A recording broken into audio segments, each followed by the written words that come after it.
അധ്യായം 27, 26 മുതൽ 34 വരെയുള്ള വാക്യങ്ങൾ. മൃഗങ്ങളുടെ കടിഞ്ഞൂൽ സന്തതികളെ ആരും വിശദീകരിക്കേണ്ടതില്ല. അവ കർത്താവിനുള്ളതാണ്. കാളയായാലും ആടായാലും അത് കർത്താവിൻ്റേതാണ്. എന്നാൽ അത് അശുദ്ധ മൃഗമാണെങ്കിൽ നിർണയിക്കപ്പെടുന്ന മൂല്യത്തോടൊപ്പം 1/5 കൂടി കൊടുത്ത് അതിനെ വീണ്ടെടുക്കണം. വീണ്ടെടുത്തില്ലെങ്കിൽ മൂല്യനിർണയമനുസരിച്ച് വിൽക്കണം. എന്നാൽ കർത്താവിന് നിരുപാധികം സമർപ്പിച്ച യാതൊന്നും മനുഷ്യനോ മൃഗമോ അവകാശമായി കിട്ടിയ നിലമോ ആകട്ടെ വിൽക്കുകയോ വീണ്ടെടുക്കുകയോ അരുത്. സമർപ്പിത വസ്തുക്കൾ കർത്താവിന് ഏറ്റവും വിശുദ്ധമാണ്. മനുഷ്യരിൽ നിന്ന് നിർമൂലനം ചെയ്യാൻ ഉഴിഞ്ഞിട്ട ഒരുവനെയും വീണ്ടെടുക്കരുത്. അവനെ കൊന്നുകളയണം.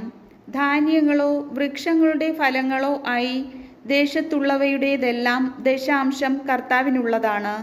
അത് കർത്താവിന് വിശുദ്ധമാണ്.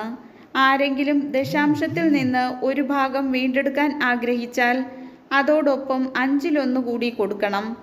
ആടുമാടുകളുടെ ദശാംശം ഇടയൻ്റെ അധീനതയിലുള്ള എല്ലാ മൃഗങ്ങളുടെയും 1/10 കർത്താവിനുള്ളതാണ്. അവ കർത്താവിന് വിശുദ്ധമാണ്. അവ നല്ലതോ ചീത്തയോ എന്ന് അന്വേഷിക്കേണ്ടതില്ല.